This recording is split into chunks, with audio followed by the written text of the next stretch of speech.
Assalamualaikum dan salam sejahtera. Anda sedang menonton Sarawak Decides. Saya Razi Ahmad. Story Size membawa anda berkenalan dengan kawasan Dewan Undangan Negeri DUN yang bakal bertanding dalam pilihan raya negeri akan datang. Untuk episod kali ini, kita akan berkenalan dengan sebuah DUN yang pernah dimansuhkan sebelum kembali bertanding pada pilihan raya negeri yang lepas. Ini dia DUN N26 Gedong.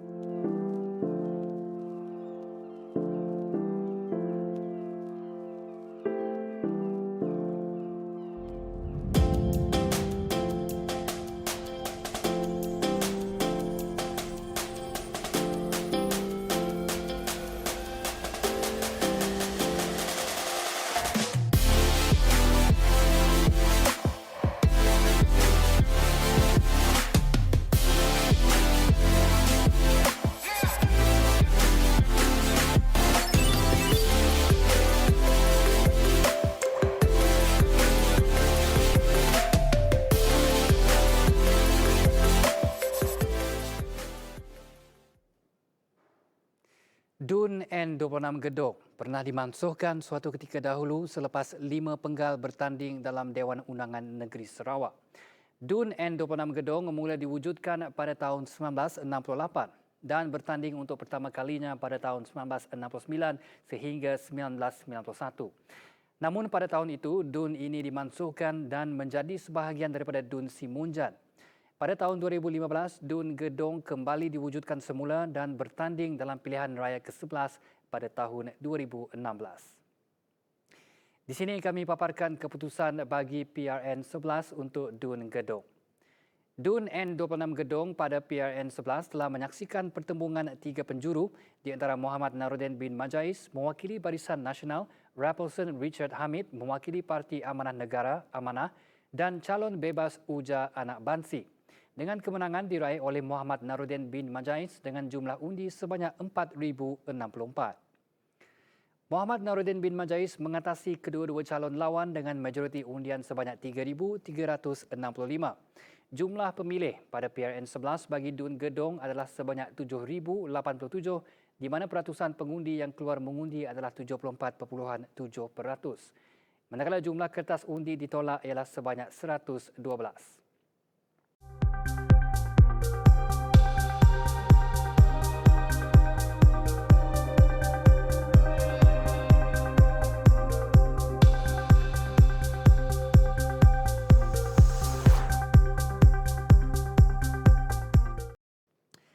Sekarang marilah kita berkenalan dengan Wakil Rakyat DUN Gedong.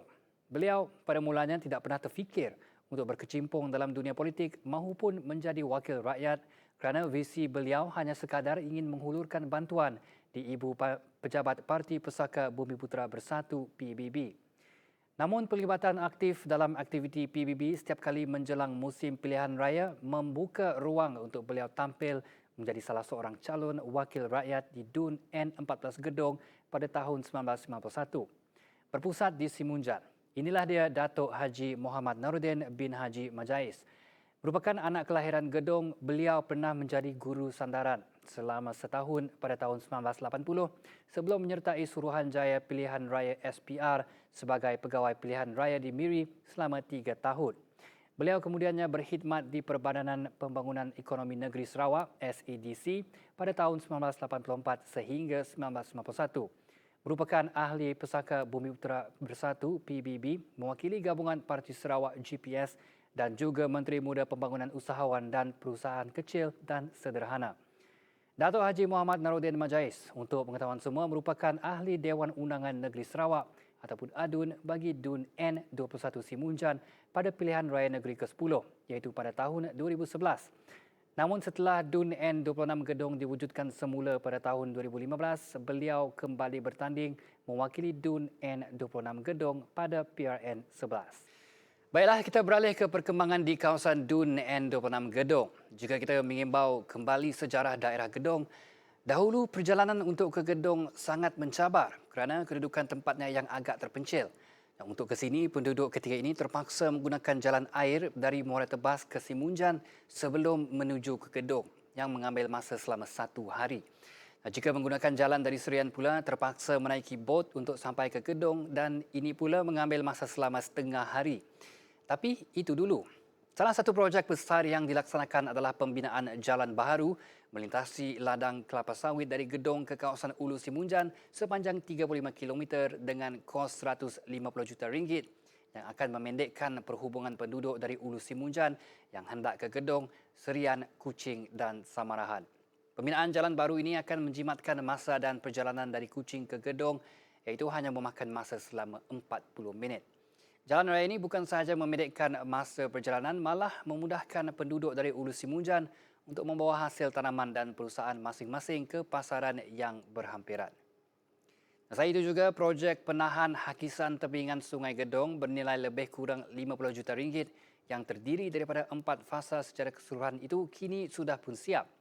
Apabila projek ini siap kelak, ianya bukan sahaja memberi manfaat kepada penduduk berdekatan untuk menghentikan hakisan sungai, namun ia juga akan mencantikkan landscape di tebing Sungai Gedong. Ini juga bakal menjadi tarikan kepada pelancong bukan sahaja dari dalam Sarawak, malahan juga dari luar Sarawak untuk datang melawat ke Gedong. Projek Anjung Usahawan yang merangkumi pelbagai kemudahan seperti memproses makanan, latihan, bengkel dan lain-lain dengan kos RM5 juta. Di Anjung Usahawan ini akan turut dianjurkan tempat latihan, kursus dan seminar dalam usaha menghasilkan produk usahawan dan pertanian, khususnya kerana umum tahu bahawa Gedong terkenal dengan aktiviti pertaniannya. Terbinanya Anjung Usahawan ini kelak akan melonjakkan ekonomi dan meningkatkan pendapatan penduduk di Gedong apabila penduduk dapat mempromosikan produk-produk mereka kepada pengunjung luar. Trademark bagi kawasan Gedong sudah semestinya Sri Gedong Songket. Sri Gedong Songket ini merupakan pusat tenunan songket yang menghasilkan songket hasil tangan penduduk jati Kampung Gedong sendiri. Tenunan songket ini tidak banyak dihasilkan di Sarawak. Ini menjadikan Gedong tempat tarikan pengunjung-pengunjung yang ingin melihat sendiri bagaimana songket ini ditenun menggunakan benang emas dan perak. Semuanya diusahakan sendiri oleh penduduk Kampung Gedong ini sendiri. Seperti yang kita tahu, pemakaian songket bagi masyarakat Melayu perempuan di Sarawak biasanya akan dipadankan dengan keringkam, manakala untuk lelaki pula dipakai dengan baju Melayu. Untuk makanan istimewa di Gedong pula, siapa tak kenal mi udang gumpe? Mi udang gumpe ini boleh didapati di Kampung Gumpe sebab itulah nama mi-nya dinamakan sempena nama kampung tersebut. Perjalanan ke Kampung Gumpe ini hanya mengambil masa selama 10 minit sahaja kalau dari Kampung Gedong. Ada yang sanggup datang dari Kuching hanya untuk menikmati mi udang gumpe di Gedong ini. Harga mi udang gumpe ini berbeza mengikut saiz udang yang dipesan dan apa yang menjadikan mi ini istimewa ialah udangnya kerana udang di kawasan ini mempunyai rasanya yang tersendiri. Jadi kalau nak tahu bagaimana rasanya, kenalah datang sendiri ke sini untuk rasa. Apa yang dapat dikatakan dengan pembangunan Gedong yang kini semakin pesat membangun? Tidak mustahil jika Gedong juga mampu menjadi seperti Bandaraya Kuching. Baik, ini sahaja yang dapat saya kongsikan mengenai DUN N26 Gedong. Saya Razi Ahmad untuk Sarawak Decide.